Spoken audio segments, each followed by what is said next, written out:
Welcome back to another episode of TSP. Actually, welcome back to our first show in 2024. Hello. How are you? Yes, so it's been a couple of weeks. Chaps and I took Happy New Year! Happy New Year! What did we take? 3 weeks off for the holidays? Yeah, we needed to, man. We had to. Yeah. Much needed break, but we're ready to roll for 2024. Just a reminder, what we do here is we turn this show into a nonprofit. We send veterans, first responders, and Gold Star families to sporting events. And with the NFL winding down, we have had people at every single Detroit Lions game this year, and it's been a great first year for Minutes Wisely, which is the name of the nonprofit. So everybody and Michigan, you guys have had a good year. Yeah. Detroit. Yeah. I mean, you got Detroit Lions. We're doing it, man. So the Huskies got beat by your Wolverines, which, by the way, I was rooting for the Huskies the whole time. Yes, so was I. I'm a Michigan State fan, so anytime Michigan loses, I'm good with it. But nice. But they won, so I mean, it's Big Ten defense. Yeah. Oh, God. So you know what's funny about that Big Ten defense? They're usually great when they play other Big Ten teams, but when they play teams like the SEC and outside of the Big Ten, they usually get schooled, man. But they were on it this year, man. They did great. Yeah. So didn't turn out so well. Yeah, and now reports are out. Nick Saban is retiring. He's stepping away from the game. I heard that on 99.7 tonight. Yeah, that was kind of a shocker. And Chris Christie is out of the presidential race, by the way. So that's the only politics we'll talk tonight. But Chris Christie is out. About time he stepped out. That fat bastard. Yeah. Oh yeah. What else we got? That bastard. Yeah, for real. Oh man. Sunday, 7 p.m. The show is going live, and also the Detroit Lions will be playing Los Angeles Rams. That's right. In the first playoff game. For the Detroit Lions. And Fleek, January 22nd, we are doing our first hockey game. I'm taking Ryan Christopher Mosley. Jesse, you probably know who he is because he was Lima Company. 3A. Sounds familiar. He's in our VFW post, okay. And he's a detective in Smyrna, Tennessee. Yeah. But I will be accompanying him to tickets that I bought 4 Minutes Wisely to take him to the game. That's right. We had him on a show a couple months ago. That's why his name sounds familiar. Yeah. He's a good dude. He was a night patrol guy. He did like the midnight shift, Jesse, and now he is a detective in Smyrna, PD. Nice. Is he still nights or is he during the day? No.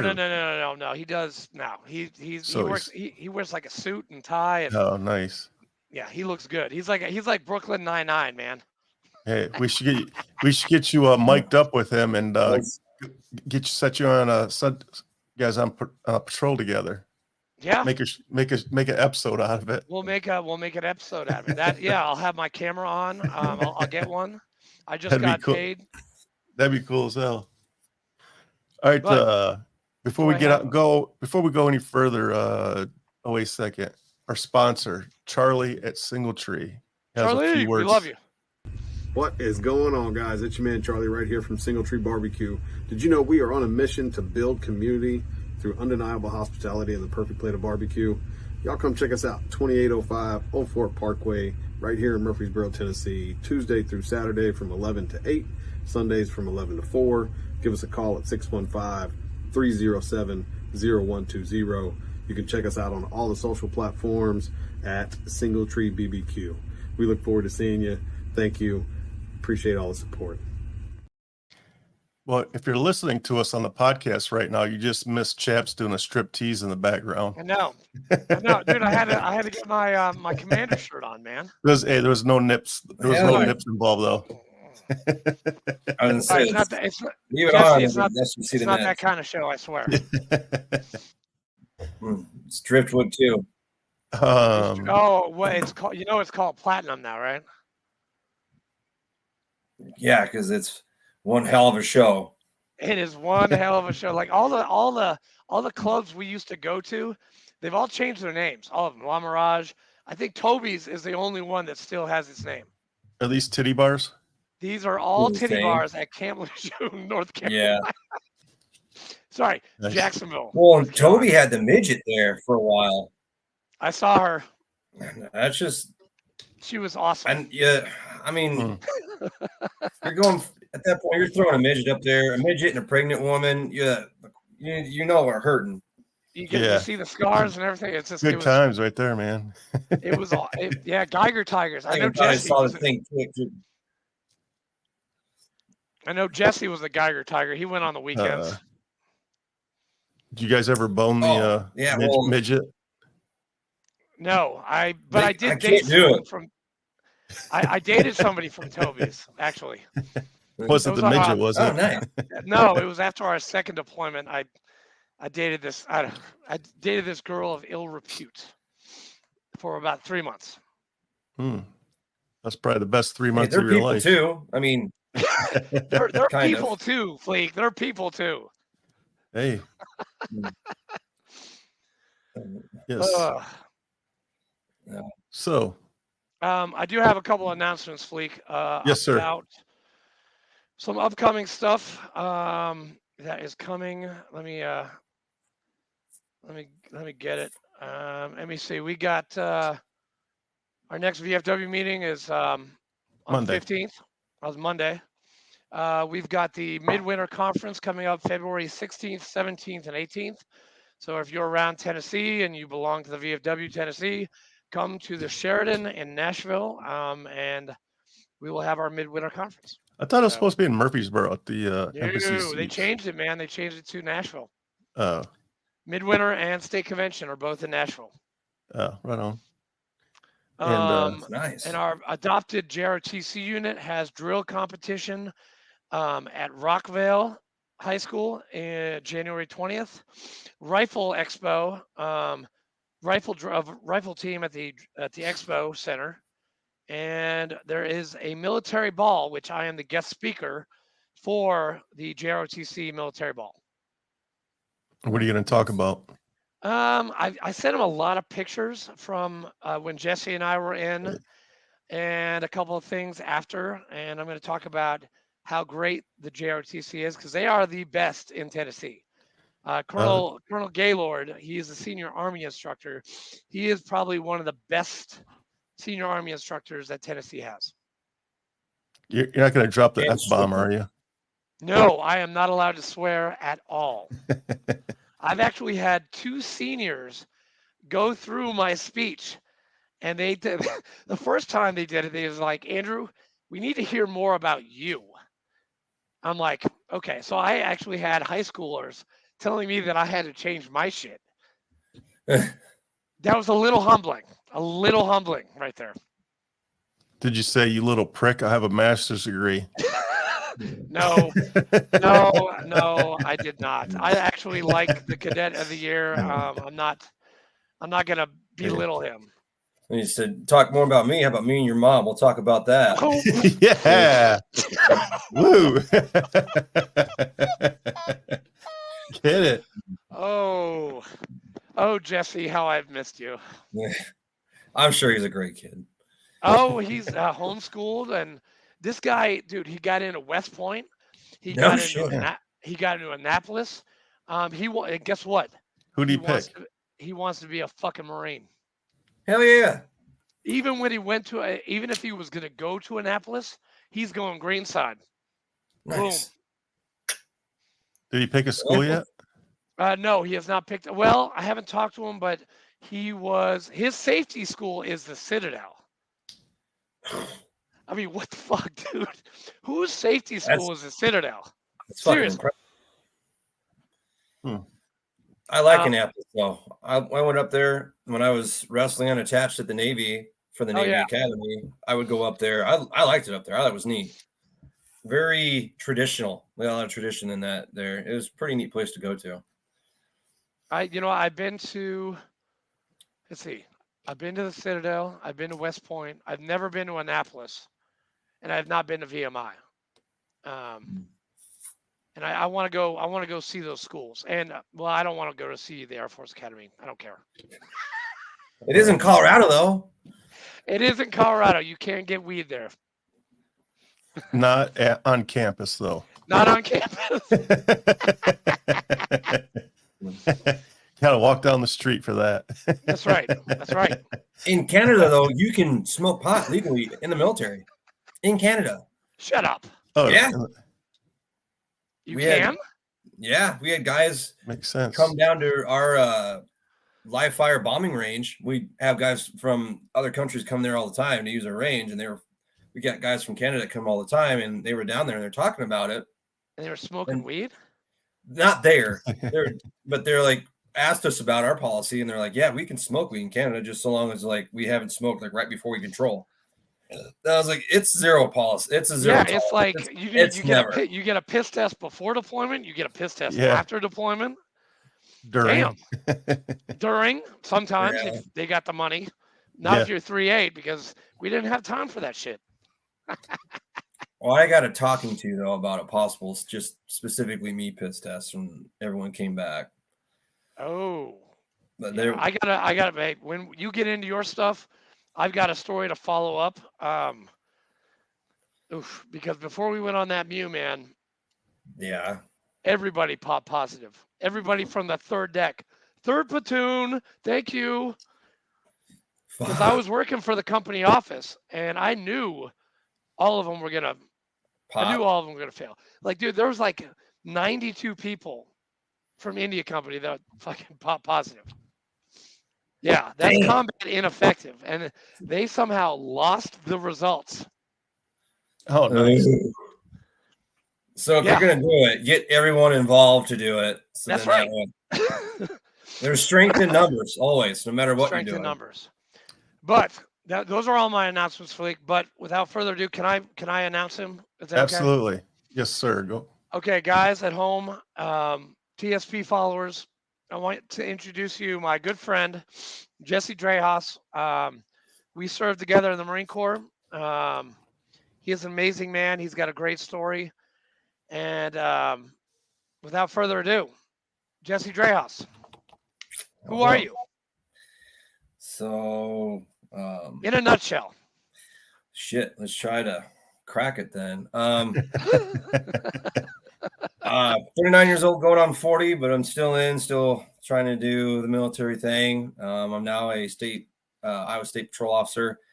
Got in the Marine Corps on active duty right out of high school in 2002. I did the early Poolee program. I signed my contract actually in May of 2001 at 17, and I had to convince my mom and dad to sign it. And when I talked to her about it, she was like, I don't know. And I was like, look, Mom, what's the worst thing that can happen? Have you seen the world these days? It's pretty easy going. Like, it's not that bad. So she's like, all right. So May of 2001, she signed it. And obviously September 11th happened. She's crying. She's pissed off. And she goes, I can't believe I let you talk me into that. I was like, Mom, I'm 17. Like, how the hell am I supposed to predict planes are going to crash into a damn two towers?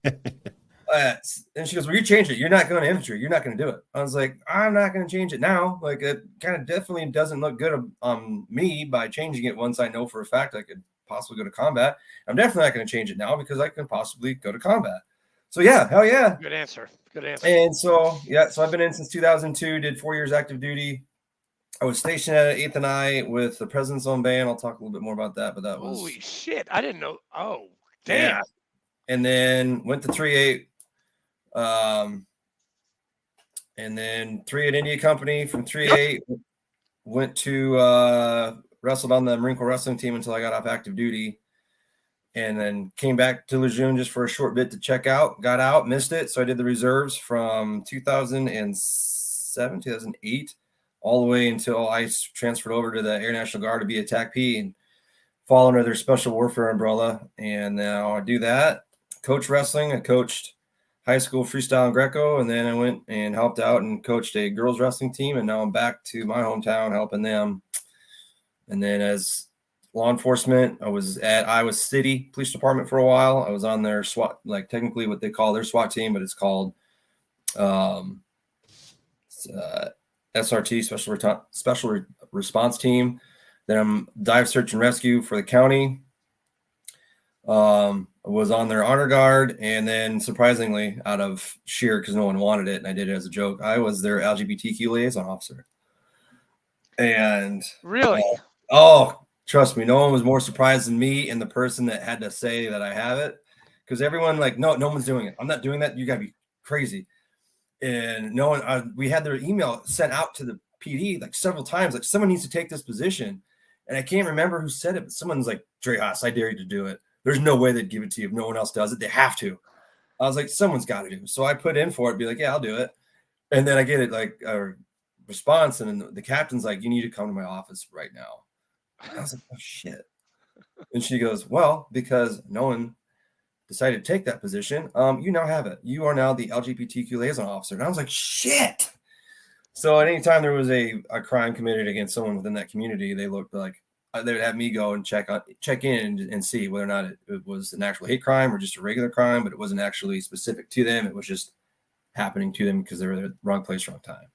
So I had to do all that and then work with them if that was an actual hate crime and give them services if they needed it. But luckily, that never happened. It was never a problem, never happened. So the one time there was a lesbian couple, it was a domestic. The victim didn't want to talk to me because I was a white male cop, and she hated me. And then every time there was a gay man that was involved, they were more than willing to talk to me, and never had any issues with them.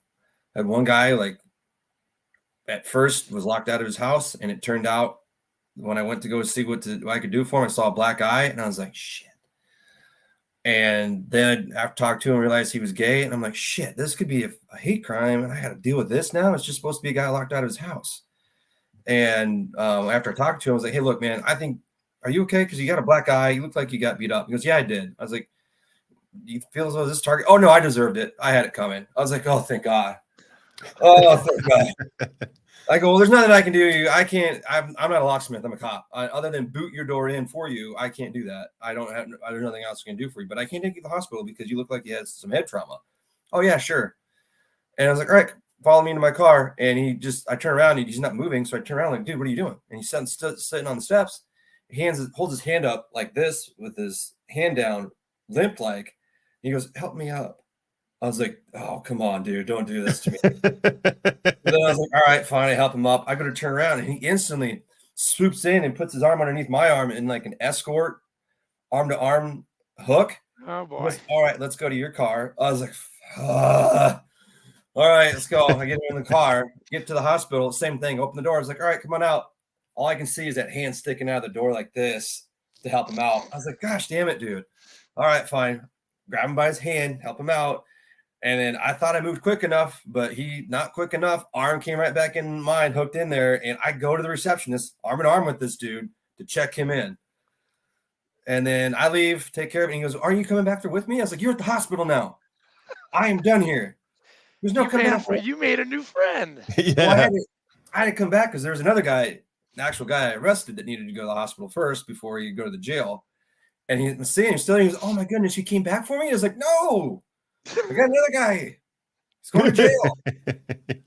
And he goes, well, after you're done taking him to jail, come back and get me. I was like, no, you get an Uber or no. He goes, but please. I was like, oh God. But anytime I had a gay dude that was involved in some type of violent crime, I always got along with them. It was never a problem. He probably heard you were in the Air Force. Yeah, if he should have heard. I wonder what he would say if he found out I was in the Marine Corps. I'd really be in trouble. But yeah, so that's it. Now I'm in the State Patrol. Almost off probation, but I am on my own now. So how long is probation? It's a year from when you graduate the academy. So it's been pretty interesting so far. Let's say my very first day, I pick up the guy that's supposed to be training me on the field training. It's FTO field trainings. I can't remember what it is, and I probably should since I'm law enforcement, but I can't remember what the O is. But he's there with me going through kind of helped me, regardless of not that I'm already certified. You still have to go through an FTO process. It's shorter for us at being already certified, but you still got to go through one. But my very first day, pick them up. The next thing you know, yeah, we have a fatal accident. It was motorcycle versus, I think, some type of farm equipment. Guy's head was just smashed. Damn. Instantly reminded me of that time in Iraq where that the 7-ton got flipped onto Olson. Yep. And oh my, Olson. yeah, holy shit. Yeah. That's all I could think of when I saw that. I was like, holy shit, this kind of reminds me of him. And again, just his head was covered. His chest from his head up was covered. And again, it just kind of reminded me of Olson because all someone had was their OCP top to cover over Olson's would be his head. And that was day one. And then we had to do the death notification for the wife. And that was very unsettling. And I think she went through every emotion in like 5 minutes. Obviously upset, devastated, sad, anger, denial, frustration. Yeah. She's like, I told him not even go. I didn't even want, he asked me if I wanted to ride with him, but I told him I didn't want to because I was afraid he was going to get in an accident.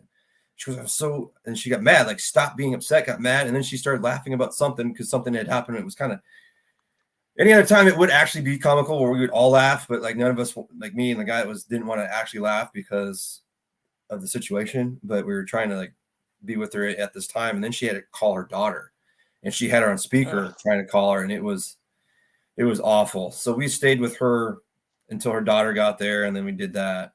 And then, so that was first day and I already do a fatal and do the death notification, but I didn't have to do like any like investigation of the actual accident itself, but we helped out for as much as we could when we first got there. And then after that, like, all right, we got it here, go take care of the death notification. So we did that.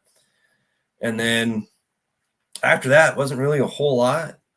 And then I go on to my next step with another FTO and right away, another fatal accident, but he was a traffic investigator, traffic accident investigator, where he does the actual investigation at the scene. And then it was a fatal, people coming from Texas, and it was a daughter, and she was driving and the mom was a passenger, and then a friend they picked up from Houston in the back, and the mom died.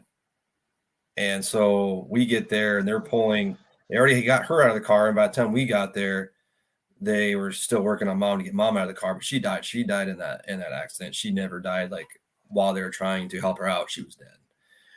And we were trying to figure out what was going on. And I think she was only 17. And so we were trying to talk to the guy that was with them. I'm like, who's this guy? She's like, a friend, an uncle, a relative. It's a friend, but it wasn't like something wasn't adding up. So then we get to the hospital and the guy speaks nothing but Spanish. And he's not talking to us. And he's got like a fractured orbital. Like that guy got messed up. He was asleep in the back, didn't wear a seatbelt. And they flew off the interstate, off the right shoulder, ramped a creek bed, hit a concrete waterway straight on, probably going 75 miles an hour. That rolled it again, and then it finally landed on its side. So he got tossed around in that thing pretty bad. And when I get there to try and talk to him, I got an interpreter on the phone, and I was like, "Look, I'm not here for immigration. I don't care what happened. I'm not here to find out that you were here illegally. And then after you tell me that, I take you somewhere you're going. But I have nothing to do with that. I'm just trying to figure out what happened from the time they picked you up in Houston to the time they got here in Iowa." And so he finally says, like, yeah, they picked me up. They took a couple breaks, but then she took over. And she wasn't behind the wheel that long after she had driven the night before, got like a little bit of sleep that morning and tried driving again. So she was either tired and then she looked at her phone and wasn't really paying attention, or she did fall asleep. But a daughter killed her mom, and that was on step 2. Then in between that, there was a drowning with 2 people, and they both drowned. So then I was there with the dive team. Dive team got called out, so I had to do that and help get the 2 bodies out. We had 2 divers go down. I just waited on the surface in the water with them, and then it helped bring the bodies up once they got to the surface and hold on to them until the sheriff's department got to us while we were in the water, and then it helped get the bodies up into the boat. So I was down there. There was 2 different divers for the 2 different bodies, and then I was there for both helping get the body up into the boat. So that was dead bodies number 4, and then I went back to that FTO, the original one, and it was a dump truck versus car. That thing destroyed that car, but that car flipped the dump truck. The dump truck was coming. The woman, I think what happened, there's a car in the vehicle, and the car probably was like running all over this older woman's lap, and she crossed the center line right into that front driver's side tire of this dump truck, and the dump truck ran over the car, and it flipped the dump truck onto its side, killed that woman instantly, and the guy in the dump truck had to go to the hospital. And he was kind of freaking out, but it's like, if she crossed the center line again, I don't know if that investigation is still going on or not. I'm sure it's over by now. So that was dead body number 5. And then it was our last week together before I go on my own. And we're going to a town, I think about 35, 40 minutes from us where we were at to go do bus inspections that morning. And I'm jacked. Like, this is going to be easy day. The day before sucked because we did a bunch of motorist assists, and it turned out to be this whole thing where it just went from simply helping somebody get out of their car to go somewhere to, I don't know where I want to go. I don't know if this is what I want to do. How much does a tow cost? Where's the nearest tow? All right, let's go. Let's go to the gas station. I need this and this and this. Like, end up transporting a bunch of people with a bunch of their shit. Go to the gas station. And the next thing you know, well, I need to get this back at the car. I'm like, you gotta be kidding me. So we drive all the way back, get this. Like, we were done by the end of that day, and we were burnt out on it. So when we're going to do this bus inspection, that early morning, and we're almost there, we see another person broken down on the side of the road. And I was like, shit. And he goes, don't do it.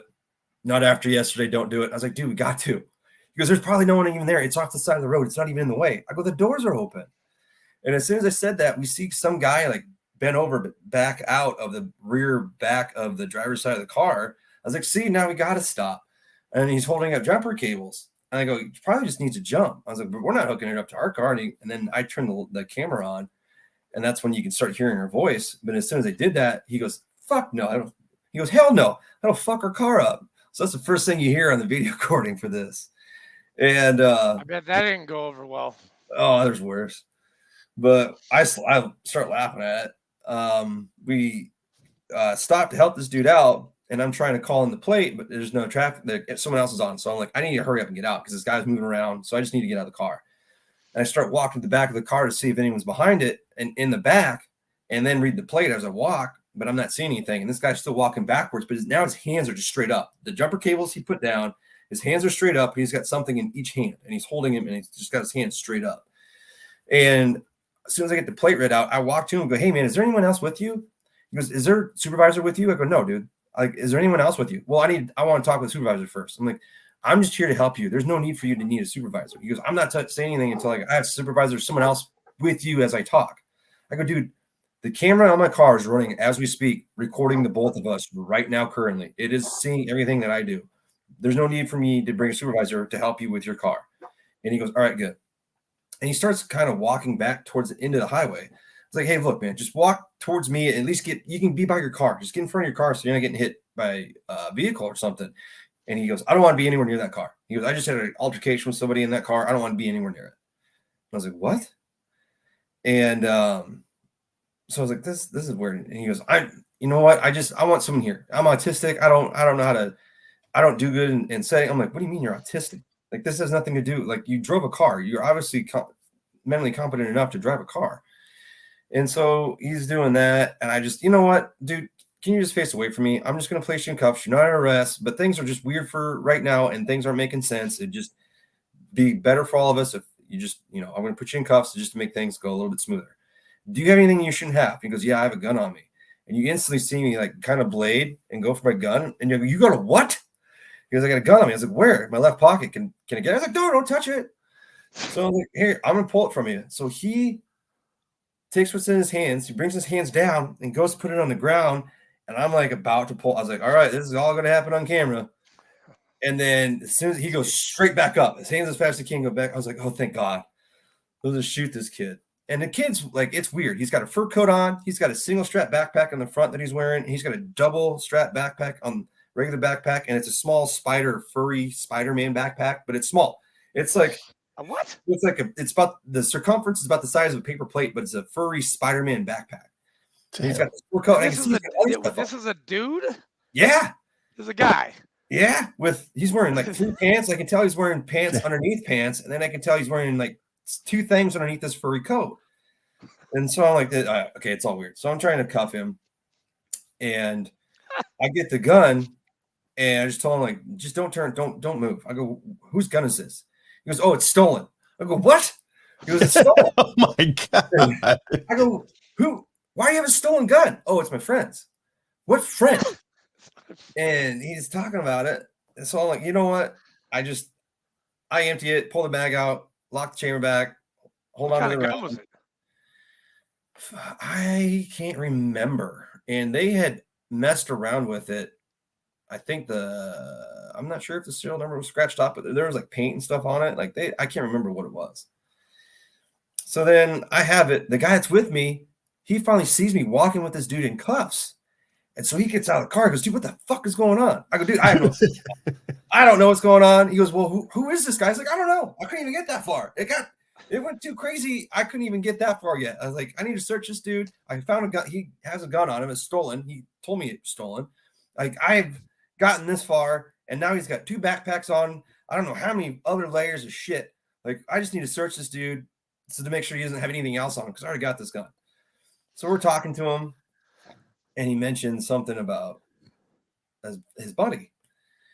And I didn't see anybody. And the guy was like, did you see anybody? He goes, no, I didn't see anybody. So he kind of checks, walks back, didn't see anything. And then we're searching again, and I'm searching him. And then we get to his trousers, and his pants are wet. I go, dude, why are your pants wet? And he goes, well, I had a seizure, and I pissed myself. I was like, no, you did not have a seizure. At this point, I'm like, something's up. So I have to go get gloves on.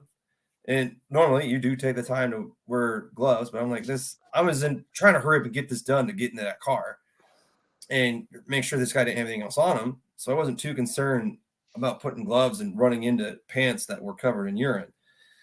So now I got to take my time to go do this. We finally pat him down enough where I feel comfortable. And the other guy that's with me goes to check in the car. And he sees, like, you see him on camera too. He looks in the car, opens the front passenger seat, looks down, looks at me, looks down, slams the car, runs back to me, or moves quickly back to me. And he goes, Drahos, there's a guy in that car. I think he's asleep. I go, shit. So then we stuffed this guy in my car. And I was like, hold on. Because he's about to put him down in the front seat of my car. I go, hold on. I know there's a guy there, but I'm not about to just place this guy covered in piss on my seats.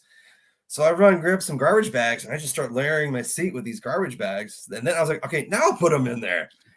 And after that, we go, and I immediately open the door, and I lift this, whatever was covering this dude. I immediately go, hey, dude, hey. And as soon as I look at him, dead. I'm like, shit.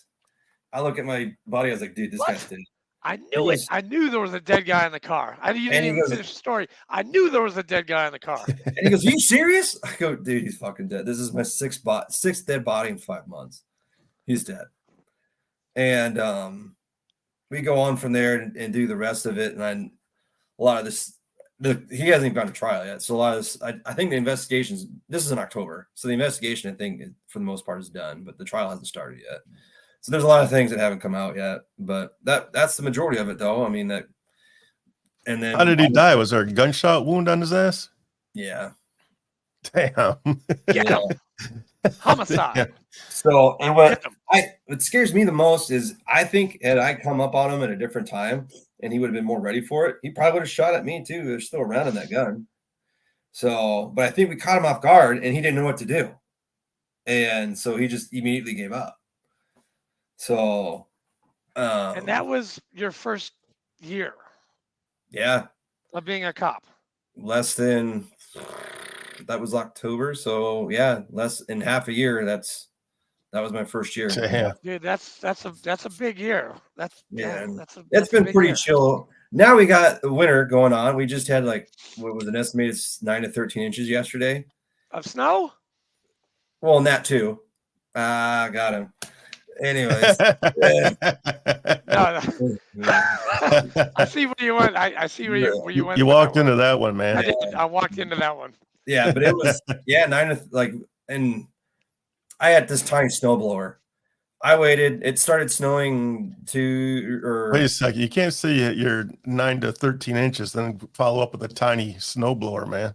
That's the story of my life. Hey, Jesse's like go big or go home, man. Yeah. Except when it comes to a snowblower. And it didn't perform worth a shit. There was some drifts that it just That's what wouldn't she do. said. Oh, hi, dude. And then What you- are we back in? Are we back at 3.8 again? And then they marry you. Kenny Oprah is talking again. Yeah. Holy, yeah. Oh, And you then- remember Oprah, right? Yeah. I haven't talked to that guy in like, God, 15 years. I hung out with him as I was checking out my Shut last up. 2 weeks. Really? And yeah, I remember he melted some kid's core frames that had went AWOL. He goes, fuck this little piece of shit. They're like, collect all this shit and, put it together. He goes, fuck that. He just burned his uniform. Burn what? Damn, Kenny. Now, wait. Now, Jesse, you are of the age in the Marine Corps where you had woodland camis and black boots when you got in? I was like one of the second companies to get the digis. You got, okay. All right. And I remember getting those. And I'm like, so wait, is this what we get our first month here? And then we get the woodlands and look like what is this? Because this looks like something like you took what the images you would make to make Mario Brothers and you put that in green, black, and brown on this thing. And then the tan boots, like there's no like, so are we still just scum until like we graduate and we get the sharp woodlands and the black boots? I'm like, no, this is your uniform now. I go, this is stupid. We'll come find out. It's like one of the best camouflage uniforms you could probably have. Like they're great. Yeah, Same thing with the Marpat's great. deserts. Those damn deserts were phenomenal as camouflage. I miss those. I still have one pair of deserts, but I burned everything else except for my dress uniform. That's it. I got something I can show you. Ooh, we got You show and like tell. Come on, Jesse, bring it out, buddy. He's not gonna break out his wiener, is he? No, he doesn't roll that way. I don't know. He's on the LGBTQ task force. Hey, this is not Dave Chappelle show, sir. Except Jesse, have you seen the? Oh my God! That's for camping. And Dude, the trousers are shorts. Did you take the sleeves off? Yeah. Yeah, mine are in my closet too. My deserts, not my greens. I gotta go buy another set of greens. But I still got all my uniforms. Like I've got a complete set of greens deserts. I got my ball uniform still. I got all the ribbons and medals for it. My service uniform's still good. Everything's up to date. Got my gunny rank sewn on. So I forgot. Yeah, you made it to Gunny. Now, hey, you mentioned you were at 8th and I. I did not know that. Can you tell us some stories from 8th and I? And can you tell the listeners what 8th and I is? I know what it is, and Fleek knows what it is, but I don't think a lot of our listeners know what 8th and I is. Well, it is boot camp outside of boot camp, pretty much. It's the wallpaper advertisement for the Marine Corps. So that's where the Silent Drill Platoon is at. That's where the Marine Corps Color Guard is at. And then you have Alpha and Bravo Company that do the funeral details and the sunset parades are all there. And they drill all the time. They do ceremonies and stuff. The Commandant's own band is there. Then the Marine Corps band, the President's own Marine Corps band is there. And then the body bearers are there. They're the bodybuilding pallbearers that do the ceremonial casket carrying. They're there. There's the security forces for the Marine Corps is there. And then their goal, I think, kind of with them is, go to Waka, do something either within Waka, which is White House Communications. Go to Camp David is another one, or you do security at the Naval Yard and do that. I don't know. I think the school's down at Quantico, maybe. And then the two companies that are there at 8th and I, they're infantry units. Like you've got to be an infantryman to be there. And then from there, you still maintain your infantry skills. They go down to Quantico, I think like once a month or so. And very rarely do two companies go together. I think I'm not sure, but they do other things as well. I think they had their hands on some decent training, and then they deployed. Was it a company or a platoon from 8th and I? And one of the guys that I knew that went, he ended up getting fucked up pretty bad by an IED. And then I went there out of mistake, pure. What did you do there? So I was a roadie for the what? President's Zone. A roadie, a fucking stage crew dude. And really, I wasn't even supposed to be there. They had picked me as a fourth person, not needing me. And by the time we got there and they realized, like, hey, there's this fourth guy here, what do we do with him? Oh, he'll just go with those guys. It's like, it's too late for him to do the, they have like a drill school, like at some point in the year where the guys that are going to Alpha Company and Bravo Company will go to do drill and learn how to drill while they're at 8th and I. Like, yeah, he's too late to go there. They're done with that school. And it's like being back in boot camp there. Like, you've got Lance Corporals putting PFC at Parade's Rest. You're calling people by their rank. Like, even if you're the Lance Corporal, you're like, hey, I need PFC so-and-so. Hey, PFC so-and-so. Wow. Like, that's how you everybody. I was like, all right, well, this is. I would not have lasted very long there if I had gone. And when that the biggest thing, the shittiest thing is like their biggest scare is like, hey, you want to keep acting like this? We'll send you to the fleet. We'll see how your ass does there. I was like, why are you making that sound like it's a punishment? Please, please. Yeah, let me send you to be a real infantryman. That'll show them rather than being here.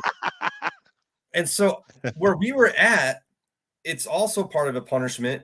If you get kicked out, like you can't drill, you fail the drill school, you're obviously not adapting to training there. They send you to do this President's Own the band deal. And so we are already looked at as pieces of shit from the get-go.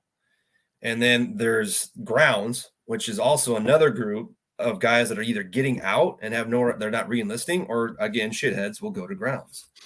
And so I would go to the gym, work out, didn't do anything, kept to myself, did what I was supposed to while I was there when I would show up for work. And I started making friends with people. And they're like, dude, you seem like you're locked on. Like your uniform, we wore navy blue t-shirt that said United States Marine Band or President's Own. I can't remember. I have it in my closet as well. Navy blue cargo pants and black leather boots, and you wore your McMap belt. Nice. And you got a Gerber. That's your weapon.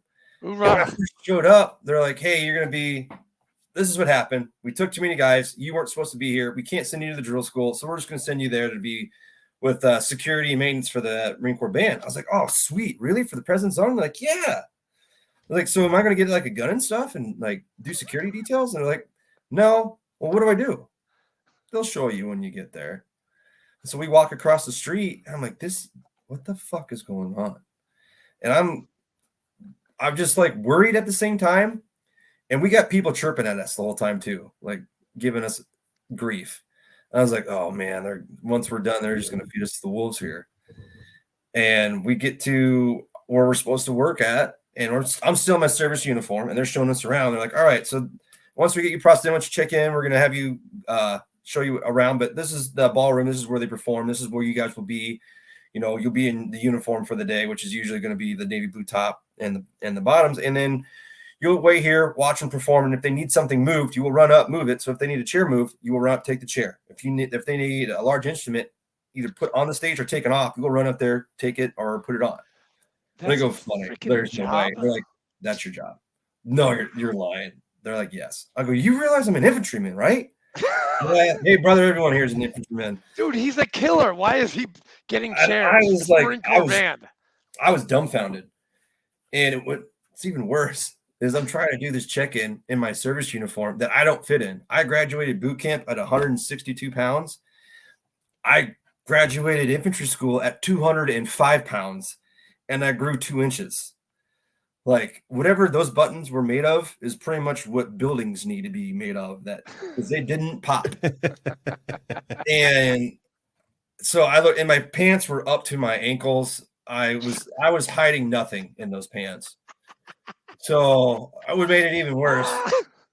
And so we get changed over, start checking process, and that's it. And I'm like, I shouldn't be here. This isn't for me. And I called my recruiter and I told him, I was like, hey man, you ain't gonna believe this shit. My recruiter was a Marine Corps recon scout sniper. Cool dude. Gunny Vincent Russo. Great dude. Awesome dude. And he's like, look, man, I don't know what to tell you, but it is a high status unit though. Like, do what you can, make the best out of it. I was like, that's it. He goes, well, ain't shit I can do. Thanks a lot, Gunny. Appreciate it. And so that's what I did. And I mean, I had a good time while I was there, but it was terrible. Like, again, and that was that before you came to 3-8? Mm-hmm. And like when you would leave the barracks, they would check your civilian attire before you left to make sure that it was appropriate. Yeah. And like it was just stupid. And everyone hated us again because supposedly we were shitheads from the get-go, even though that's not how we got there.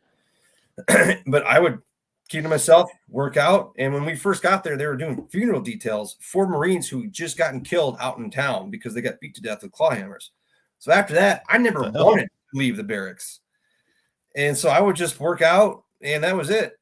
So I got back in shape. I lost a lot of weight. I went from 205 pounds back down to 208 or 189 pounds with mostly muscle, but it was still, I still put on like 36 pounds of muscle in like 7 months from the time I went into boot camp until I shedded that stuff.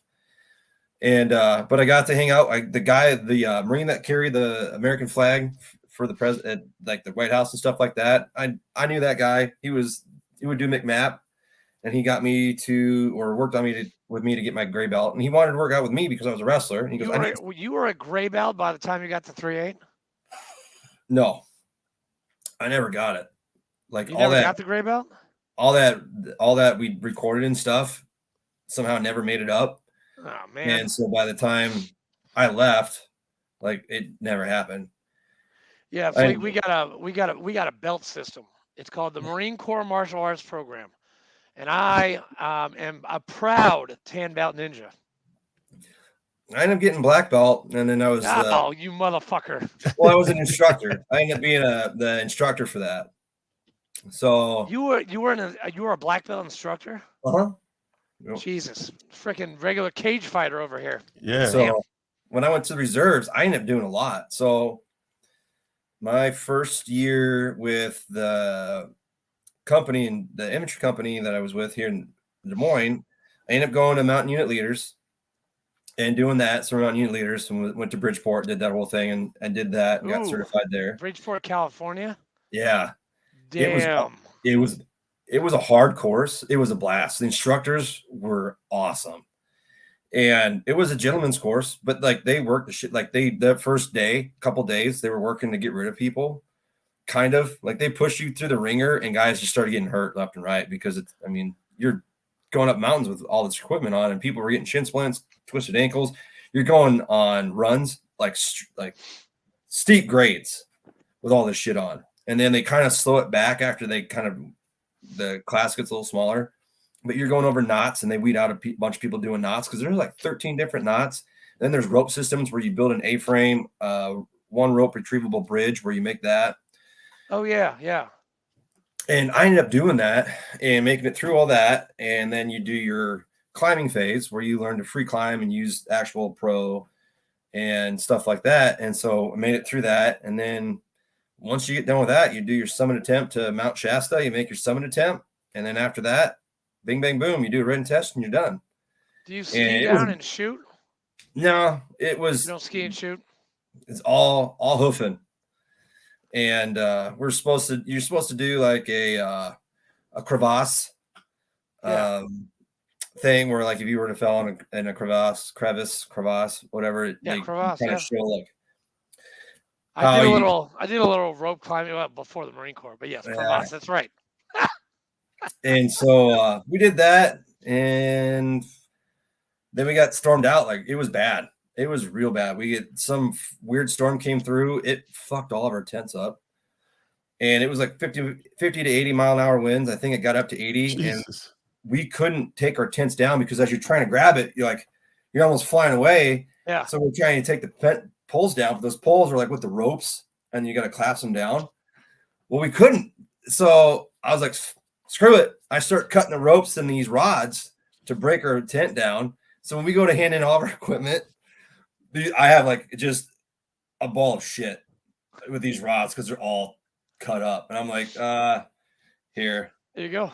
And they're like, what the hell?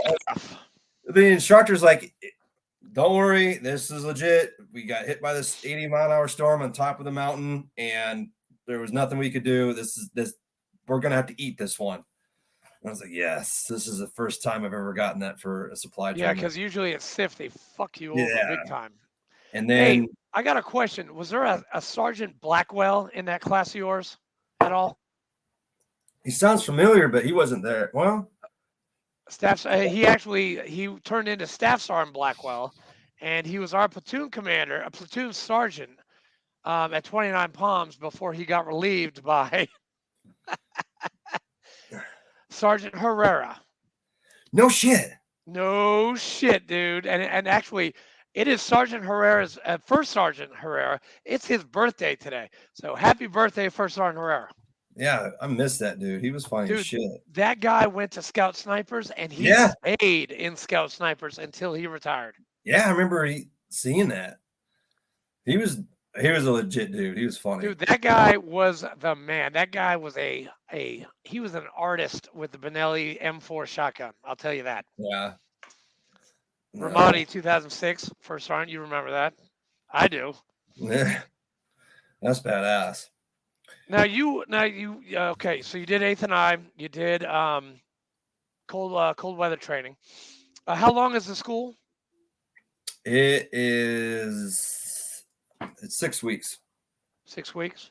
So then after that, then you went to 3-8 after that? Well, the Mountain Youth Leaders, this is all the stuff I did when I was in the reserves. Okay. All right.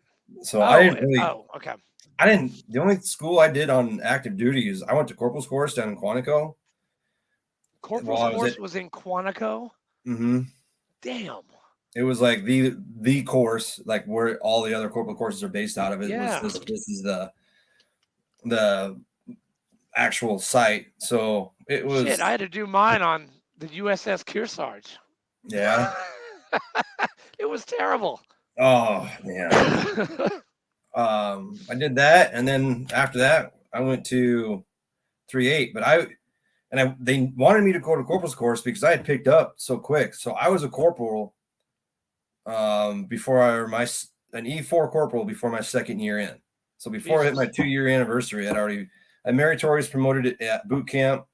Then I got meritorious promoted to Lance Corporal, and then I got meritorious promoted to Corporal. And it happened quick. So then they're like, we need to send you to Corporal's course. Like, you don't have the experience. I was like, well, then why did you promote me? So, but I was running, like, there's times where I was running an E6 billet there, being in charge of all this stuff. So they just promoted me because I was constantly running things and being in charge of stuff. So I got that. And then while at 8th and I, that's when I was driving up to the Naval Academy and wrestling unattached with the Naval Academy. I went up there and just asked. I have no clue. I have no clue where I'm going. I don't know who the hell I'm going to talk to. I just looked it up, found the address for them. I walked down to talk to the head coach. And he's like, yeah, well, I think we can, make that happen. And the assistant coach at the time was Joel Sherritt, who actually wrestled at Iowa, but I didn't know it was him. And he was a 2-time national, I think he was 2 or 3-time national champion for Iowa. Great wrestler. Damn. He was Joel, the Sheriff Sherritt, when he was at Iowa. But he was the assistant coach at the Naval Academy. Didn't dawn on me. He's like, hey, my name's Joel. What's your name? We talked to him. And there was times where when I couldn't make it stay for practice, it was just me and him warming up, wrestling. And he was teaching me stuff. So I'm getting, I'm practicing with this dude who was a 2-time D1 national champion during the Gable era. Jeez. And then there's times I would wrestle with the team and wrestle with them. And then the JV head coach was actually the brother for the Marine Corps head coach at that time. And so he was, I think, a captain or a major captain. And he was the head coach for the JV. So I go up there, practice, drive back from there, back to DC at the end. And then we were in the locker room and someone's like talking about it. He's like, yeah, Coach Sherritt's pretty badass. I go, who? They go, the assistant coach, Joel. Coach Joel Sherritt? I go, Coach Sherritt? They go, yeah. Joel Sherritt? They're like, yeah. he's like, he was a 2-time national champion. Well, yeah, he was a 2-time national champion. Now he's Joel the Sheriff Sherritt. I was like, fuck, that's who I've been wrestling with. He was super nice. I got to wrestle with them unattached at the Penn State Open. Nice. But I had to pay my own way. I had to pay for my hotel, pay for my ride. I had a guy come up with me, drive with me. It went 0-2 barbecue, but I mean, they weren't bad matches. They were obviously great. I didn't really have a consistent training schedule, but that was my first in for D1 wrestling. And that was all the way to Penn State. I pissed on the Nittany Lion before I left. Nice. Hell yeah. And then Nice. he wanted, so then Coach Sherritt was talking about, like, you need to apply for the Naval Academy. Apply and get in and be an officer. Or apply and come up here and work up here. We'll see what we can do. I was like, well, I don't want to be an officer. I want to be an enlisted dude, which was, I mean, I think it was still the better decision to just finish my term and then try out officer later. But when you've got someone who's on the wrestling team wanting you to come up and wrestle at the Naval Academy, I'm an idiot for not taking that opportunity. And my command got pissed about it at DC. At least the staff NCO that I had in charge of me wasn't too happy. And they're like, you need to be done. Like, this is in the way. That's something that's not a huge concern where you're putting too much time into this when you should be doing this. So at that point, the dream was already crushed anyways. So I was pretty bummed and pissed. And then I got into it with that guy, that staff NCO, and he goes, well, you want to keep this up? He made that threat. Like, we'll send you the fleet. I was like, good. Send me to the first deploying unit. I don't give a shit. I know shit by that afternoon had orders to 3-8. I was like, fuck, is it that easy? I should have done that like fucking 6 months ago. But yeah, by that afternoon, here's your orders to 3-8 Indy Company. Right. So then, so I drove home and dropped my shit off and then drove to 3-8 Indy Company. When did you get to 3-8? It was October of 2004. Okay, so I got there December 2004. Okay. And you guys, I think, were on leave when I got there. Yeah, we were on Christmas leave. Paul Casey, Eric Seiler, and what the hell is his name? Oh, that damn roommate of mine that I can't remember his name. Shit. We just talked about this the other day. But yeah, there were not that many people there. And I remember drinking with all these cats. And it was really cool. And then everybody came back. And you guys just ripped us a new one. All of us. All that boot drop, we were fucking tortured. Yeah. I remember running into, so we did that whole, or no, that was before you got there. We did a battalion-wide effects, our Field X. I heard about it. Yeah, I heard about it. I wasn't there. Met Robert Guy, a PFC guy. Yeah, assaultman. Yeah, well, he goes up. Who died in Iraq? So they introduced me. I don't know who he was with. They're like, "Hey, Drahos, come here a second." I go, "Yeah." He goes, "Here's your saltman." And I look at him, and you remember his eyes? They were cross-eyed. Yeah, they were kind of fucked up. And I'm looking at him, and I was like, "You're an assault man?" He goes, "Don't let the eyes fool you, Corporal. I shoot plenty straight." And I was like, I remember you always said that. I was like, "All right, dude, you are the anti-armor assaultman with this thing, and I hope you are accurate." It was PFC guy and Witchman and Braddock, and then who's the other assaultman? Shit, they had like 4 or 5 of them, I think, right? Yeah. One for each platoon, because that's when we broke up. We had a weapons platoon.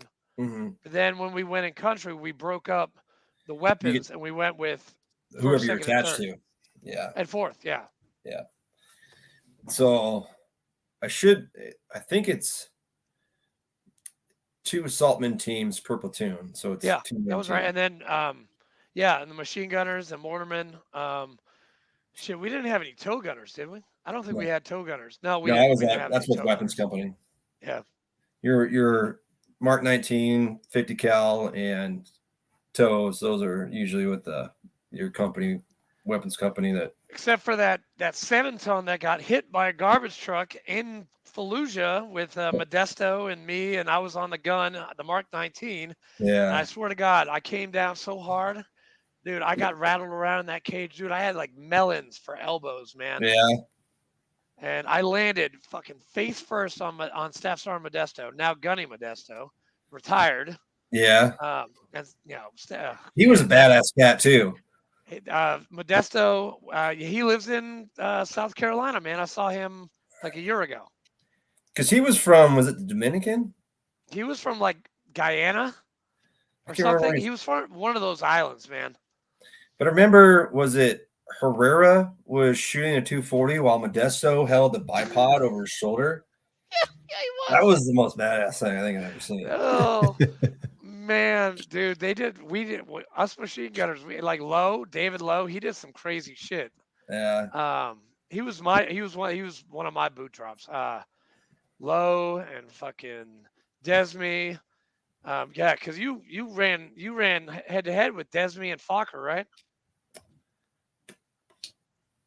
Were you in first platoon? You were in first platoon when you first got there, right? Yeah. And then you changed over to Pickard's fourth platoon, right? Yeah. And that was Sorry, Fleek. I'm throwing a lot of names out that you don't even know. But it's well worth the story because these guys are like fucking manimals, all of them. Yeah. They're great. Messy as fuck, by the way. Yeah. Thanks for kicking us out, by the way. How'd you end up in the Air Force after all this?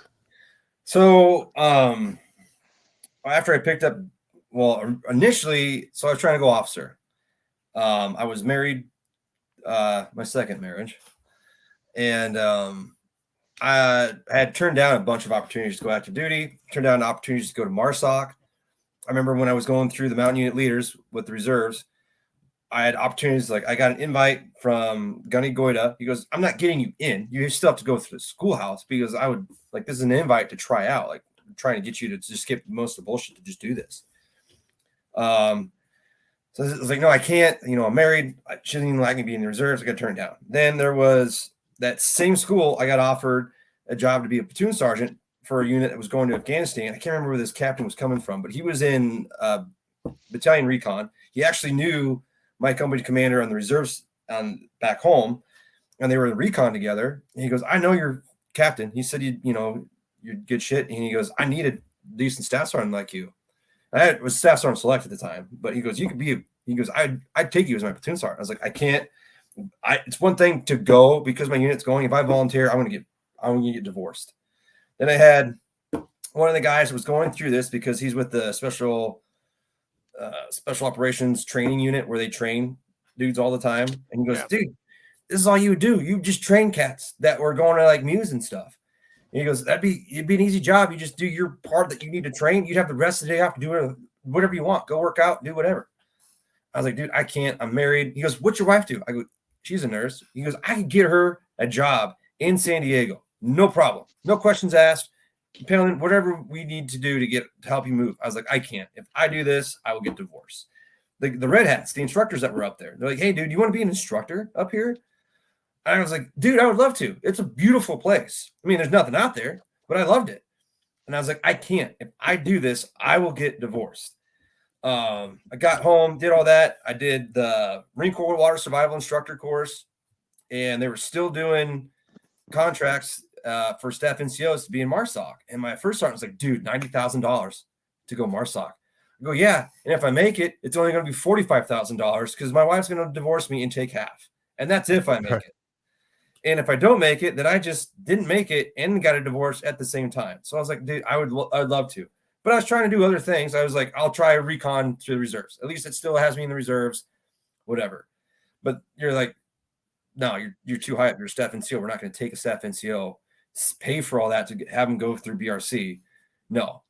I was like, shit, what about snipers? So I did that. And they did the same thing. They're like, no, we don't need a staff NCO.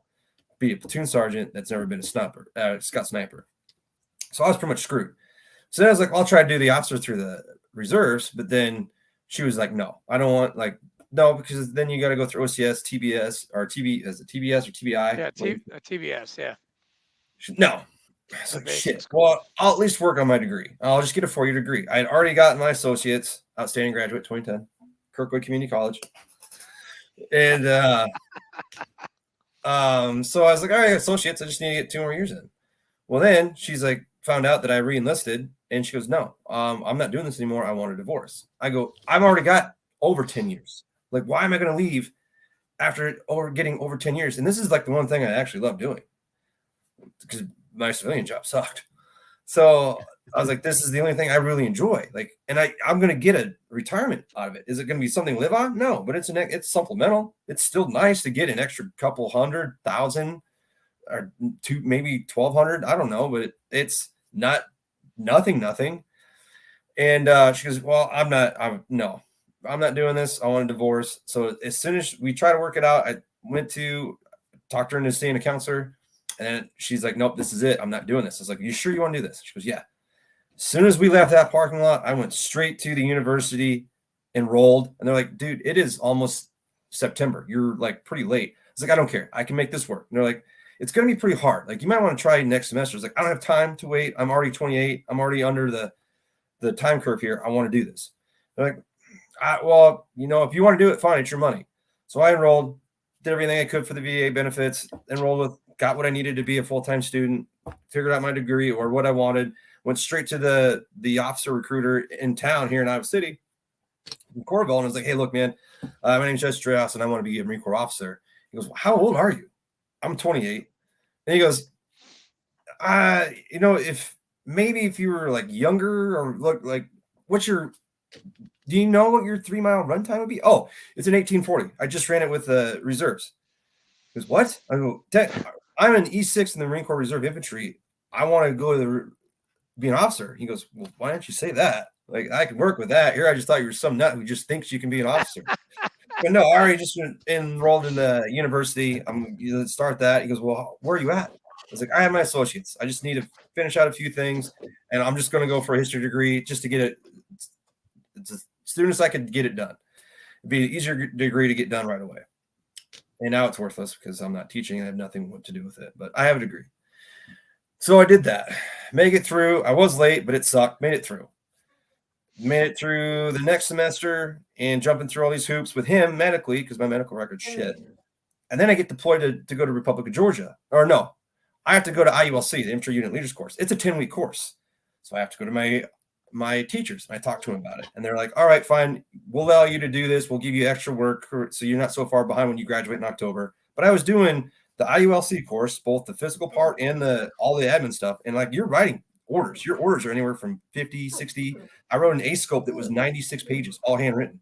And then I would go and read books for college for my 3 classes that I needed to take, and then write another paper for them.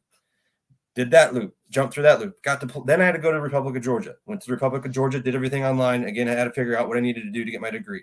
Came back from the Republic of Georgia, did my last 2 years. Well, then they're like, yeah, you need to do 2 years of a language. I'm like, what? They're like, yeah, you need a 2-year equivalent or a 4-year equivalent. And I was like, shit, I don't have enough time. They're like, well, you can do an expedited course, like one of those. I was like, well, what do we have? What are my options? Well, you have Swahili or Portuguese. I was like, Portuguese is close enough to Spanish. I'll do that. I barely got by the skin of my teeth. Made it. Graduate on time. Then there's some more things medically that I need to jump through. I had to go to Quantico, see somebody at Quantico for medical, for the officers, for their medical personnel. They looked at it, but I had to do all this on my own to take care of this. Come back, go finally to do my physical here in Des Moines at MEPS, and they call after I get done, my recruiter, and he was like, yeah, we're not signing him. We're not allowing him. We're disqualifying him medically. Because you gotta be kidding me. He's still running like a 290 something PFT. He's fun.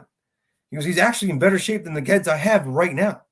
He goes, well, yeah, but he's like, did he fail anything? Oh no, he didn't fail anything. He actually did really good throughout the whole process for the physical.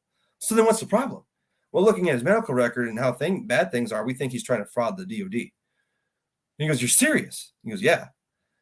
So then that was it. The guy stamped me denied, and I was pissed. And we tried to take it all the way up to BUMED in Maryland, and they're like, yeah, we're going to stick with the original assessment. So that was my only option. That was my last option that I had to try and make up for turning it down all those times to go to MARSOC by being an officer and trying to go MARSOC. And that was it.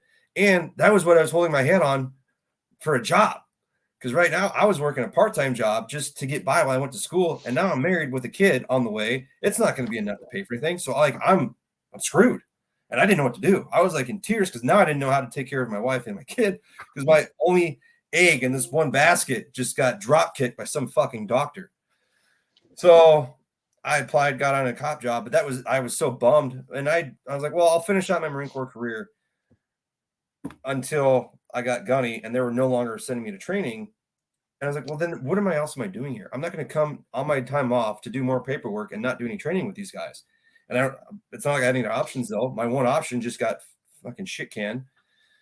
And the buddy of mine that I had, he's like, look, dude, I'm thinking about jumping ship here and going SF. He has a buddy that he knows who's the sergeant major for Green Berets up in Colorado, 19th group. He goes, you want to go with me? Like, I'll go. I know the process. I have him as our contact. It's the sergeant major for the unit. Like, granted, we're not guaranteed to get in, but like helping us through our process is going to be a lot easier because we know him.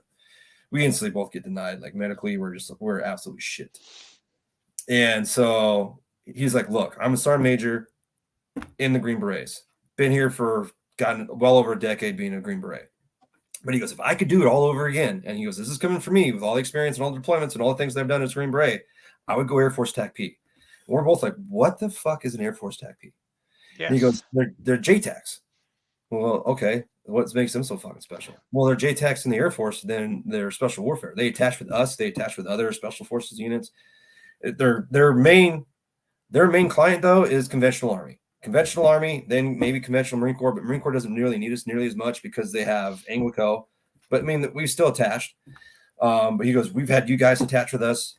I've talked with guys that have attached with SEAL teams, Delta teams. We had guys from our unit go down to Africa with a MARSOC team.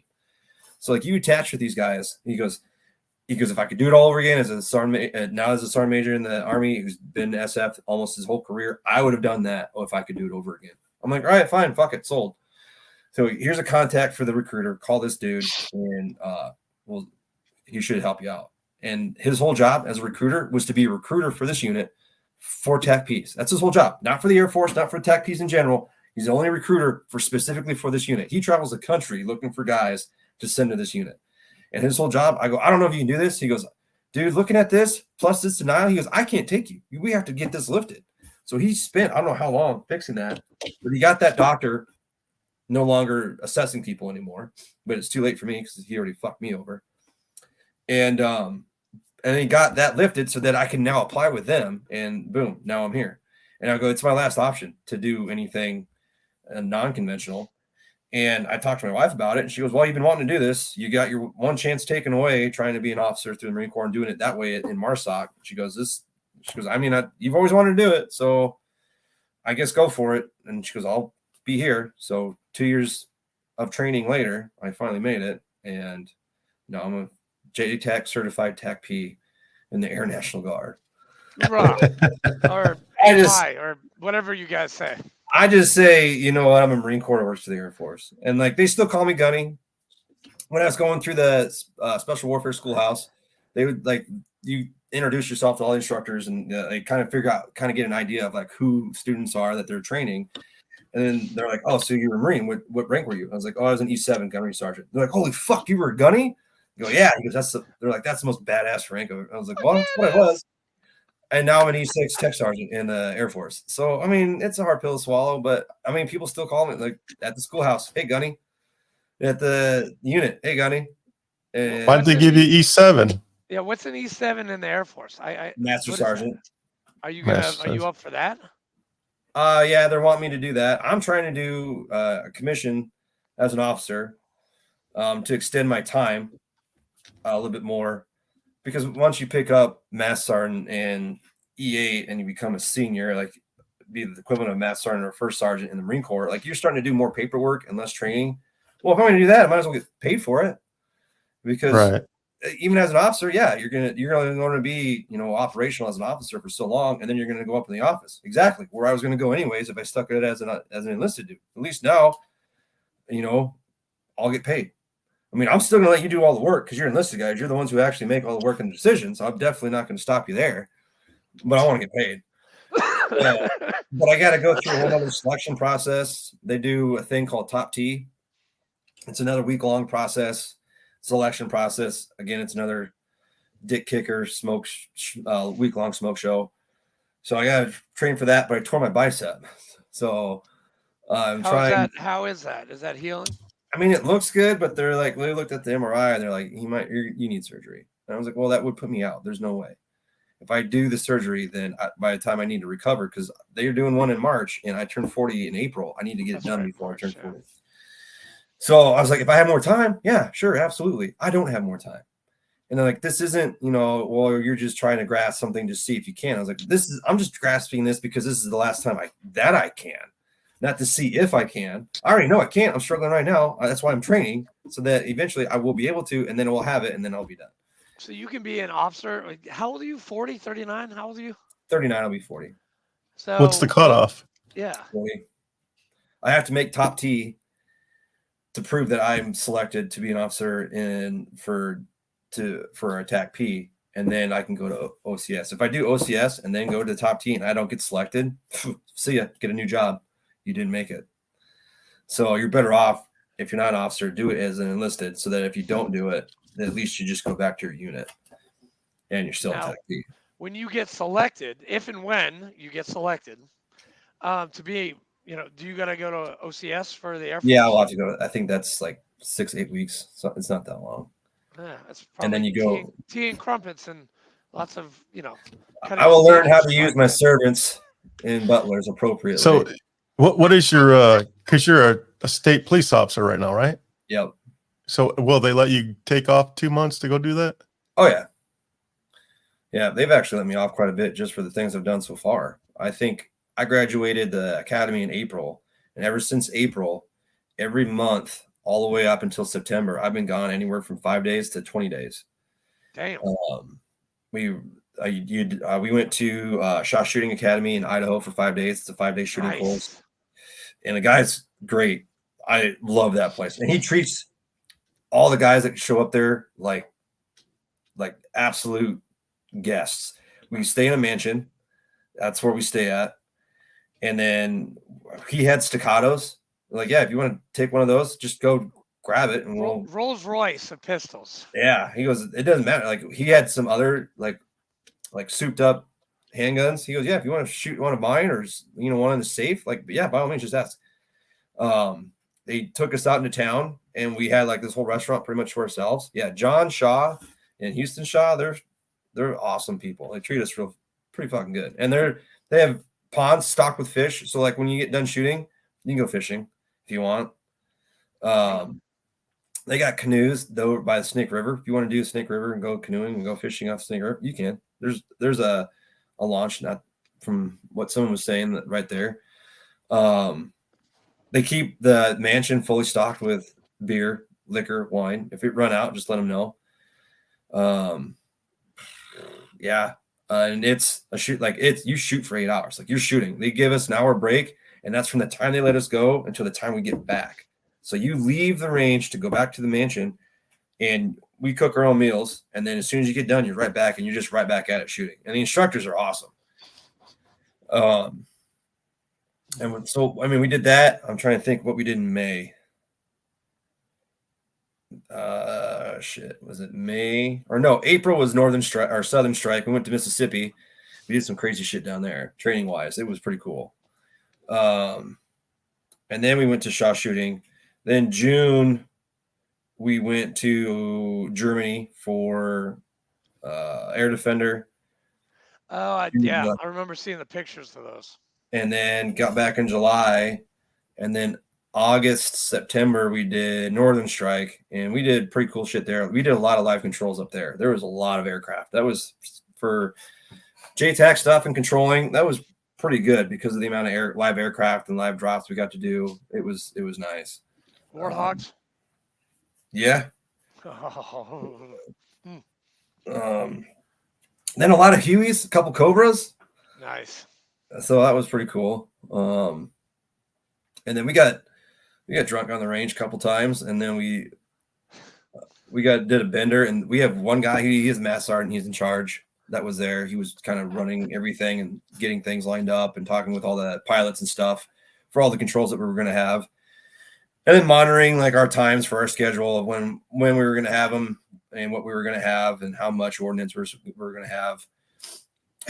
But it's pretty serious, dude. Like he likes to have a good time, but like he's almost 100% business. Like very rarely there's a small gap for some fun. But he drinks his beer. So we were there drinking beer on the range, and we had these little trailers that we were sleeping in. They're actually nice. Can't And do that in the Marine Corps. I took all the beer cans and I stacked them in front of his door. Just lined them up, stacked them in front of his door so that as soon as he had to open that, like they just scattered.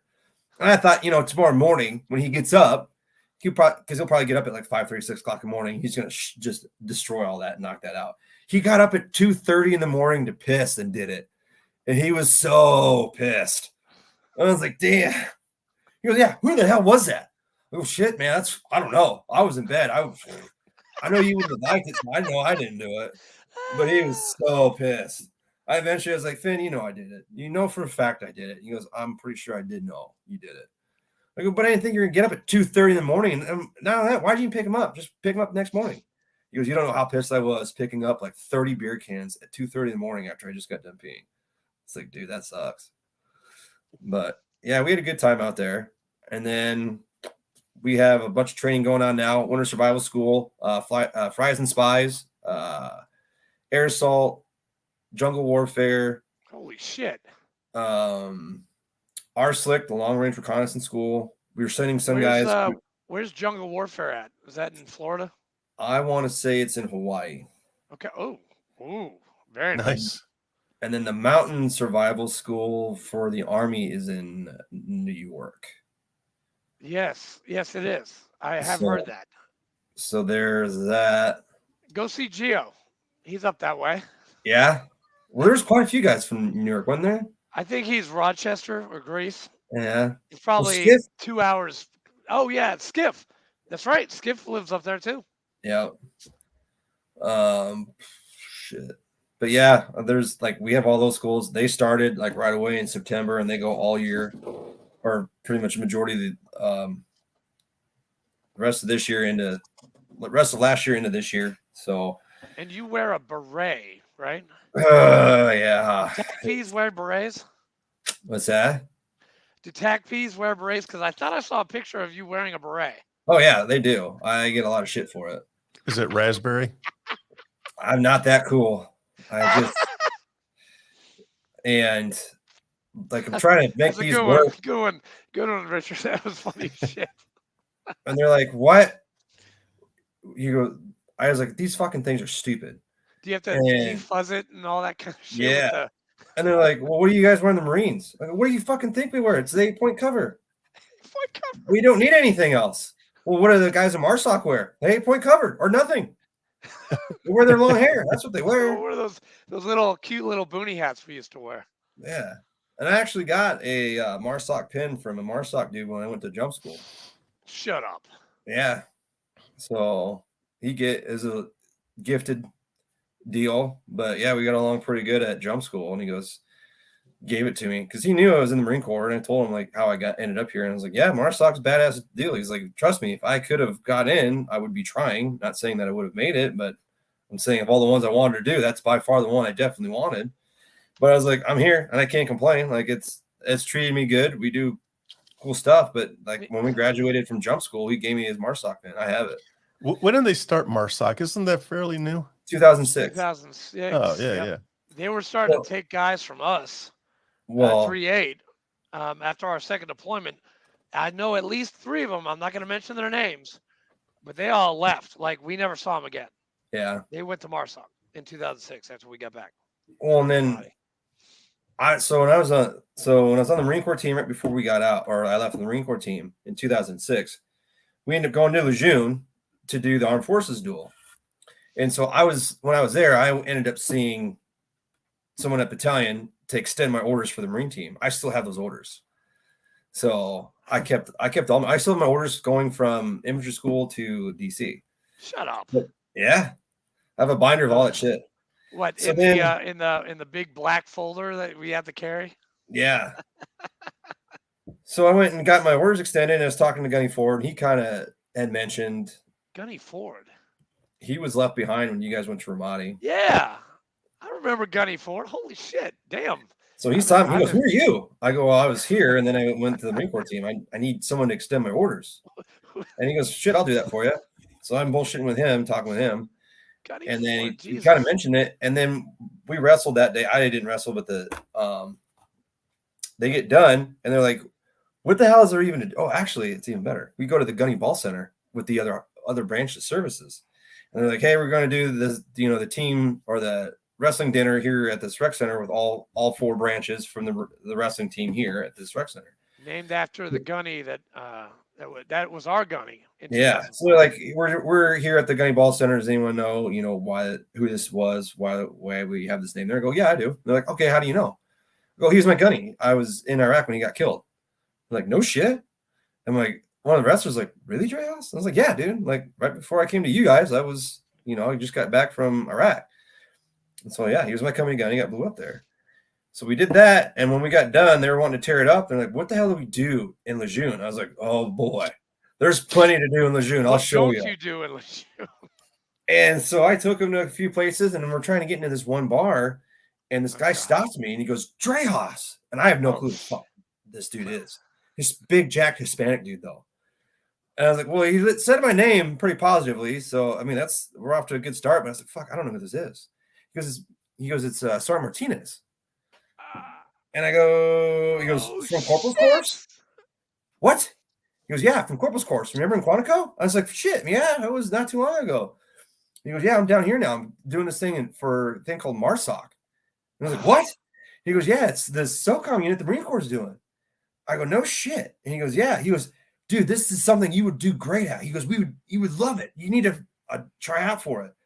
I go, dude, I would have to re-enlist for another 4 years. I want nothing to do with this. And because disgruntled young kid, just hating life in the Marine Corps, like I wanted out. So another option right there, and I shot myself in the my foot should be gone for as many times as I've shot myself. Yeah, they gave you a Willy Wonka's golden ticket right there, man. Yeah, but he's like, "What are you doing here?" I was like, "Oh, we're on the Marine Corps team. We just got done from the duels, the Armed Forces duel here." He goes, yeah, all right, sweet. Like, maybe you should really look into this. I'm like, I'm not re-enlisting. I'm getting out. I'm never doing this again. And I'm going back to school. I did one thing. I got out, but I didn't go back to school. I didn't go to school until way later.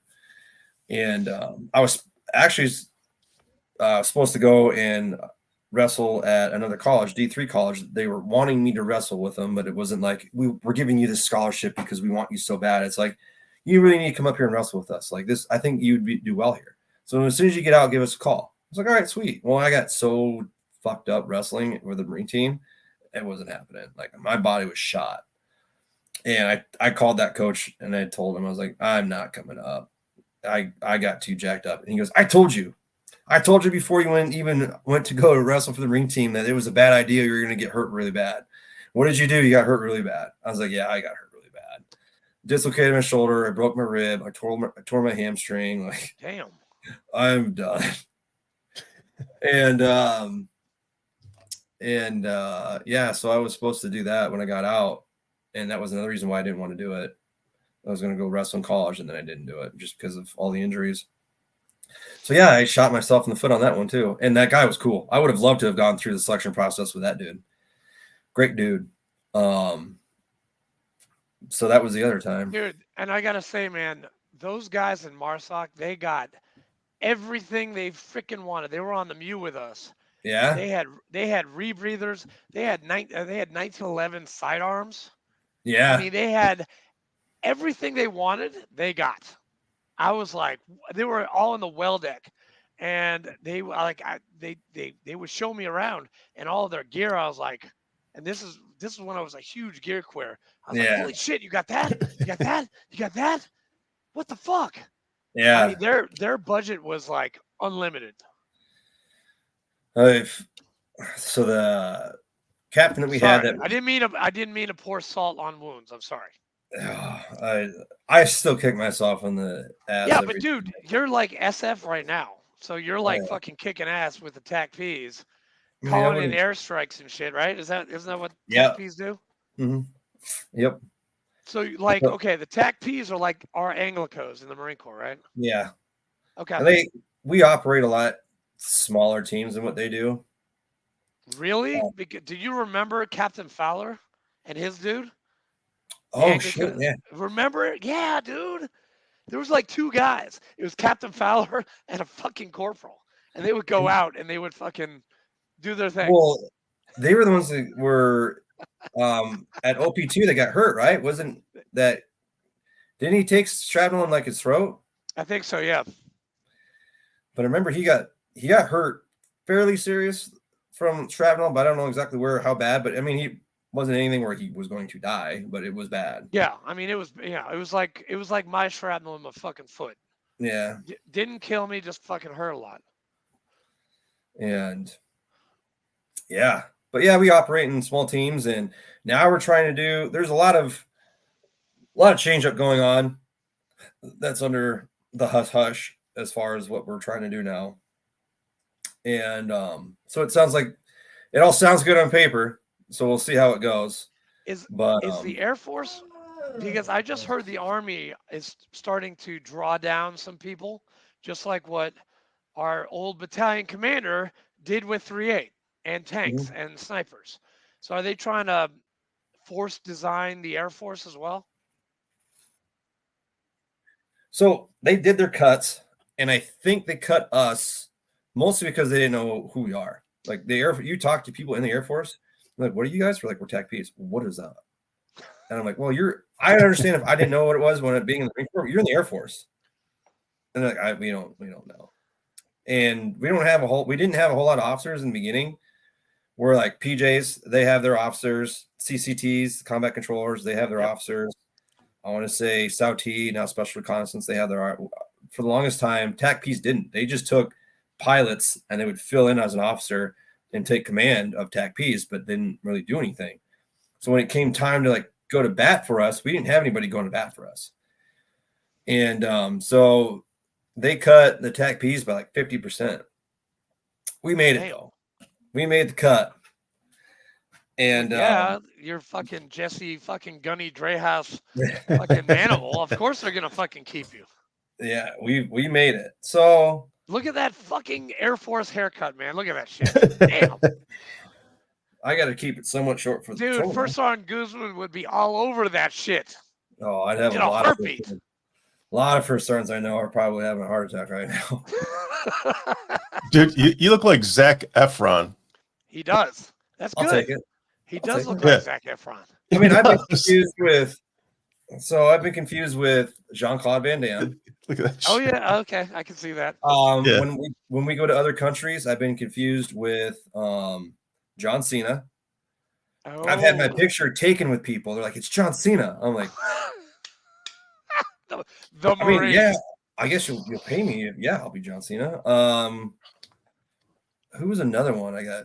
The guy from the Sandman from Spider-Man. Brock. What the fuck's his name? Yeah, that guy. Yeah, I know who you're talking about. Damn. Now the guy that plays in, is it Jack Ryan, the Jack dude? John Krasinski. Jack Ryan. No, Christopher Pine. Who's the guy it's not Jack Ryan? Is it Jack? Shit, it's a show on, is it Amazon or Netflix? Jack Ryan. Yeah, it's Jack the guy Ryan, from The Office. Not that dude. So then it's another show. Jack Reacher? Reacher, yeah. I get confused. Someone thought I was him when we went to Vegas this last time. I took pictures in line. And they're like, it's this guy from the show, Jack Reacher. And I'm like, dude, I could definitely see you curb stomping the hood of a car, which I just saw an episode of him doing that. And like, I mean, yeah, just like, bam, and the front of a car, you just kick it in. I can see you definitely doing that. I'm like, I didn't know what they were talking about. I was like, good show. I'm like, what are they babbling about? And then they told me, and I was like, have you watched Jack Reacher? Have you watched it? It's awesome. I go, well, that's a good looking dude then, if that's who I look like. He is a good looking dude. Yeah. I'm looking at his picture right now. You do kind of look like him. He's got your jaw, dude. He's got like this marine jaw. Like you should have been. Yeah. The poster Yeah. boy for Marine Corps. And then That's I what would you go should on and ride a bull for a full 2 minutes after that. A mechanical bull. It was awesome. Well, oh yeah, Iowa. I guess you guys do that shit, right? Yeah. Well, Mechanical bulls. yeah. Didn't you guys lose to like Georgia by like a lot? That was Tennessee, and it was. Oh, Tennessee. Sorry. And it Tennessee beat you guys by a lot. Well, and we were shut out. We didn't even score a field goal, which is our usual go-to, and we didn't even do that. Do you know Alex Bratt? Isn't he up there in Iowa? No, he's Nebraska. Nebraska. Oh, Nebraska. All right, never mind. Well, we got it wrestling. He's another Marine, but he's a good dude. He was a grunt. I mean, because you were 0311, right? Starting out. Okay. Yeah. No, Brad. No. Alex was. No, he was a. Was he a 50? He was a 51. He was a saltman. That's right. He's a good dude. We interviewed him. God, what, like a year ago? Yeah. Maybe. Yeah. It's been a minute. Yeah. Well, it was in you like him.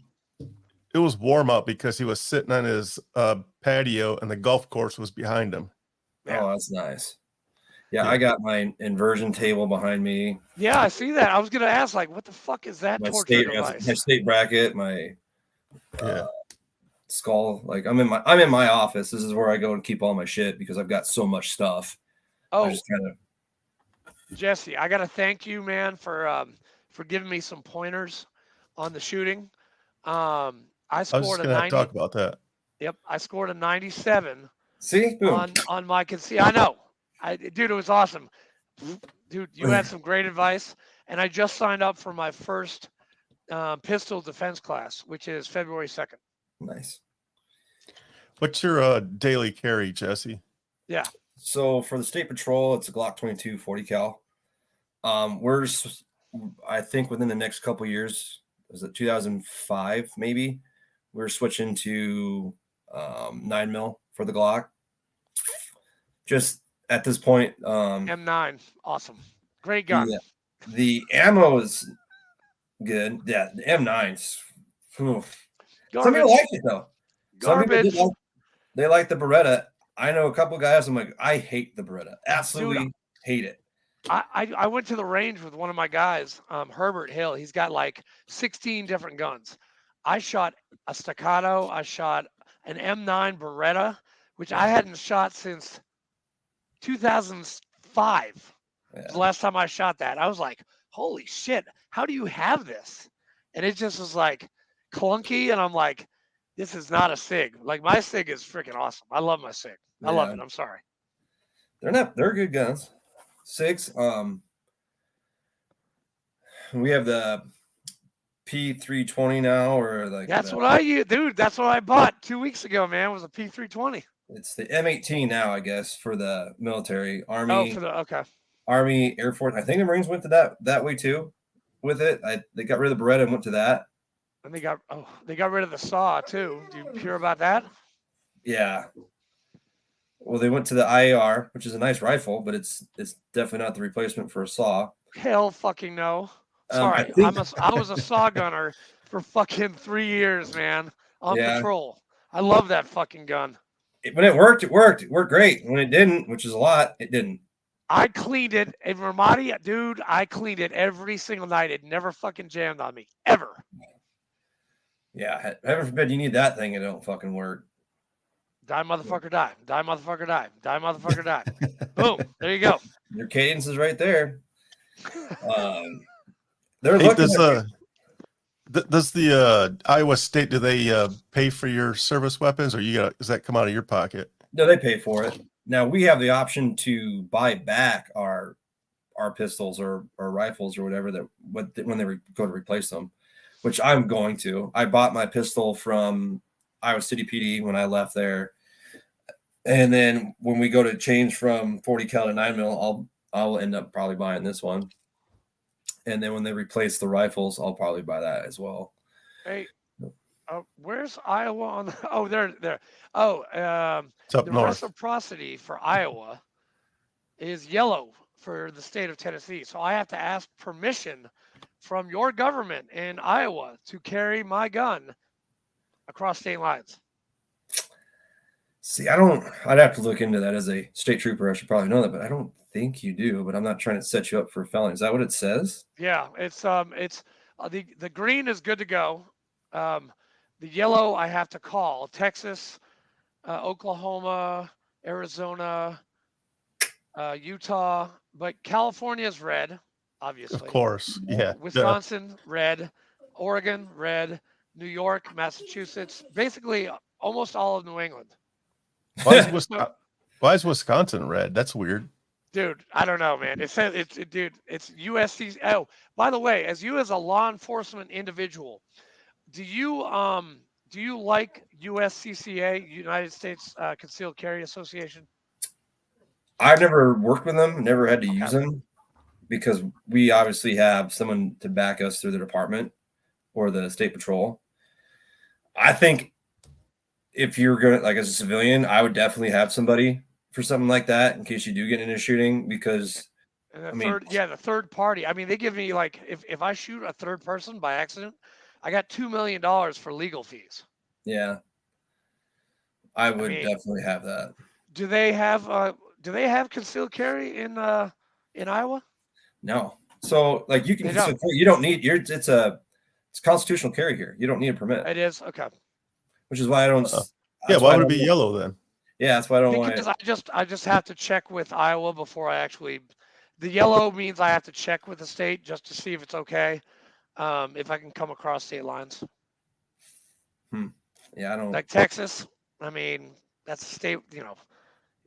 Shooting shit is goes on a lot in Texas. Yeah.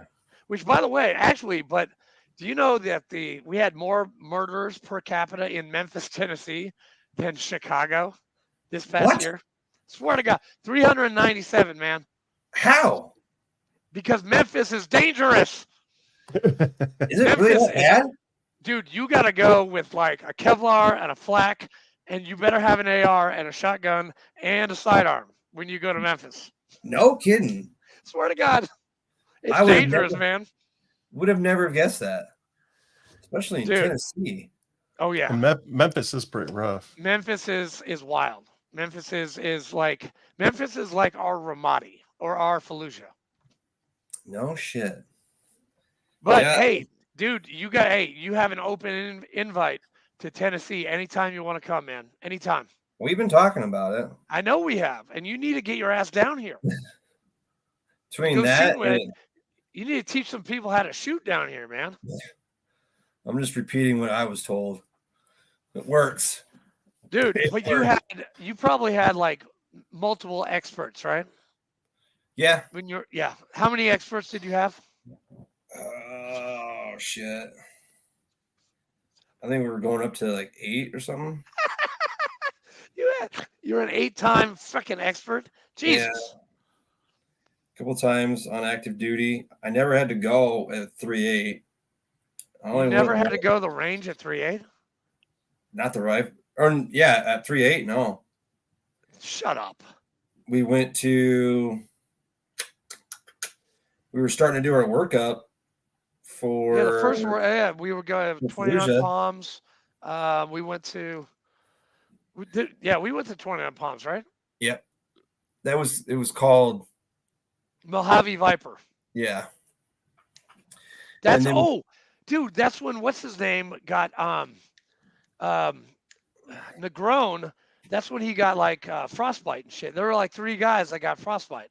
Well, one of them had hypothermia to the point his heart stopped on the way to the hospital. Yeah, and I think that was that Negron? I can't remember. The corpsman ended up doing CPR on him to get his heart going again. He got probably just a NAM or Circon or something. I think he did get an award for that, but he saved the dude's life, and he was going back for hypothermia too. Who was that? Was that Boodle? No. Boodle. I think Boodle lives out by you, man. Does he? I think Boodle lives like in the Midwest. Like we never talked to him. He was one of our best Navy corpsmen. Great dude. But I think he lives out by you, man. remember Doc Nirchi. Doc. Oh, yes, died Doc from- Nurchi. He died. He had a huge Frankendome, though. Giant head, giant jaw. Great guy. dude. Yeah, Great dude. I love that dude. I have pictures of him with him and Ron. Oh yeah. Still. And I found out from there was another doc, Hispanic kid. Monterez. I'm not sure. Manalanson. I don't know if I'd ever remember the name. I remember his face because I saw him at 29 Palms when I was there with Echo Company 224 in 2013. I ran into him there, and he's like, Drahos? And I'm like, kind of looking at him. I ran into a couple people actually while I was at 29 Palms. Agarilla? Doc Agarilla? Nah, he was kind of like a skinnier, shorter Hispanic kid. Nope, that's not Doc Agarilla. He's a tall motherfucker. And I was like, yeah. He goes, with 3.8. I was like, oh, cool. He goes, I was corpsman. I was like, shit. I said the same thing. I was like, really, the only guy I actually remember is Doc Nirchi. He goes, yeah, great dude. He goes, Doc you know Sanchez? Yes, that's who it was. Doc Good Sanchez, dude, that guy, I just saw him last year at Stone King's wedding, which I officiated, by the way. Yeah. Sanchez is, dude, he's out in California. He's doing his trick bicycle thing. He's living life right now, man. He's doing great. Shit. So I ran into him and he told me about it. I was like, fuck, that is crazy. And well, and that's going to be like one of many guys I eventually found out that died. Yeah. Like we're just talking to you, like every now I'll find out randomly someone else either died in an accident or killed themselves. Yeah. It's just another it won't surprise me if I find out in a week from now that someone else from 3.8 that I didn't know about had probably committed suicide like a year or two ago. But yeah, I found out about Nirchi. I was kind of like shocked. Like, from what? He goes, yeah, he died years ago. Yeah. I was like, from what? He goes, yeah, heart problem. He wasn't like in the best of shape. I was like, oh no, Nirchi wasn't in the best of shape. But he was a good dude. I love that. He was a good dude. I just, we got to, and that's one thing that I want to ask you. I was like, hey, do you have any advice? And I know this is Fleek's question. Fleek, you want to chime in here? You're on mute, buddy. Okay. I'll ask. Sorry, my dog was whining. I didn't want to come over the no, it's okay. No, you go ahead, man. No, I mean, do you have any, like, we're getting on an hour and 49 minutes. I know you got shit to do. No, it's but good. Like usually we end the session with like, hey, do you have any advice for any guys that are going in the service right now or wanting to go in the service? Yes. So my biggest advice for guys going into the service is there are all kinds of opportunities for you within the service, but you're going to be the one that's going to have to go out of your way to get it, to find out if someone who knows about it, and just be patient. A lot of guys want to hurry up and get to what they want to have without having to go through the process. And anything worth doing is going to have a process, and it's going to suck. Yep. And then be mature. Like it sucks going in. No, I don't care what branch you're in. You're always going to be treated like a child, and they're not going to trust you for shit. They're going to make sure that you can't do anything without permission. And you're like, well, I'm a grown ass man who's expected to defend my country with $1 million weapons and take another person's life, but you don't trust me to walk outside the gate. So I'd say, I mean, just work with it, work around it. Nothing's forever. And if I would have just thought that when I was a corporal and would have just stayed in, I would have been better off. Maybe I still would have got out, maybe got out with a better perspective. Maybe I would have stayed in and done a lot better. I think getting out and having been like a staff NCO and actually seeing like why some of these things are put in place, or I've been the guy that's in charge. Half the time I was chewing out kids only because I was getting chewed out for something they did that was stupid. And did I even care? No, he got hurt. All right. That's what I expected him to do. Get hurt. And I don't give a shit. He's going to the hospital. Well, someone got hurt under your watch, or someone you were in charge of got hurt. So now you're going to get the ass chewing. I'm like, what the hell? And so now I'm chewing kids out for something that was stupid that I really don't care about. But now if I'm going to end up getting my ass chewed, now you're going to get your ass chewed, because I know I'm not the one that did it. But I mean, at half the time, that's why. And if you get your ass chewed, you get your ass chewed. Move on. or it's not that big a deal. It's business, not personal. There were a few where I had some guys that would take it personal with me. But don't let someone else dictate what your career is going to be within the military because you had one bad incident. You have one bad incident. Leave it at that incident and move on. Because the military is it is a lot of fun. It sucks at times. It's a lot of fun at times. And the reason why I stayed in so long was you're not going to find a greater group of guys because you all have that same mentality. That's why you all went to the military, is because you all had that mentality. You know, you're kind of the same. You have the same mentality because you went to the same path. So you know you got a lot in common with that person because you're there together. You wouldn't be there if you didn't. And so you're going to be around a lot more like-minded people who decided to join up and be there. And you're not going to find that in the civilian side. Like the greatest times I had were in the military with the greatest people I ever had. They were all from the military. And you're going to get out of it what you put into it, but you got to. You felt like your recruiter lied to you because you promised you all this shit. Well, it's there. You just got to work your ass off to get it, and you'll get it. That would be my biggest, I think, advice. If it might have been too long, you might not even remember. No, dude, well said, you're man. good. Gunny, that was awesome, man. So, but I loved it, and I don't regret it.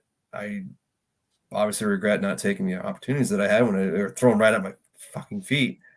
But yeah, and it's right now it's kind of a hard time. I mean, you can obviously see it with the lack of recruitment going on in the military and the change-ups that are going on. MOSs are getting cut for Scott snipers from Marine Corps, tanks, artillery. It's a weird time in the military right now, but our battalion.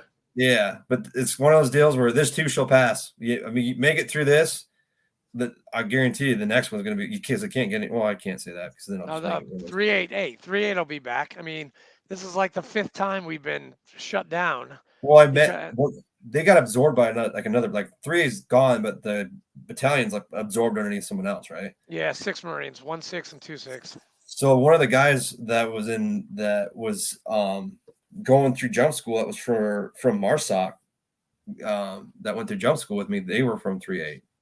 Really? They're like, you're not going to believe this, but so was I. And I went in 2005. And they're like, no shit. I go, yeah. And 3-8 existed. 1-9 existed in a parking lot right next to the That's gym. right. We used to get in fights with them all the time because I fucking hated those guys. And hey, wait. Did one?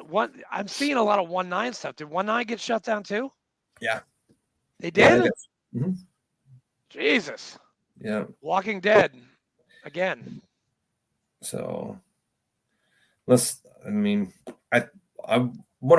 I want to put my hat on it that they did, because they only got stood up for the big expansion and push for going in, and now obviously cutbacks. Everyone's getting gone up and not being needed. Nothing really going on except for a couple things. So, but the 26 Mu, the USS Baton, some Perry class, right? Fleek, hey, listen, all this shit is on my LinkedIn, and I always repost the Navy shit, man. I do, just for you. I do. Hell yeah. Right home. Man, but hey, Jesse, we love you, man. When you're in Tennessee, you better come see me and Flake. We're gonna take you to a nice steak dinner. All right. And Andrew's gonna buy. I'm gonna buy. I'm buying, Gunny. All right. Lauren listed. Wait, but don't I outrank you, Fleek? Aren't you an E2? No. E3? What you get out of it? E3. Hell yeah. Lowest rank buys. I'm an E4. He's an E7. You're an E3. But no, I'll get dinner, man. Well, I mean, I'll just be glad to finally be in Tennessee to see you, so I really don't care what we do. Dude, we'll go shooting. We'll go to Outpost Armory. Dude, I'll pay $159. You can shoot the fucking Barrett. It'd be awesome. Nice. That would be awesome. T-shirt. That would be cool. Dude. I went to Tennessee and all I got was this T-shirt. It's like that big. Oh, and by the way, Barrett's like right up the road. It's like down the street. Yeah, it's like right down the street from where Fleek lives. No shit. Nice. Nice. But yeah, dude, we love you, man. Thank you so much for doing this. Good luck with everything. And if you need anything, call us, man. You bet. Thanks. I appreciate being on.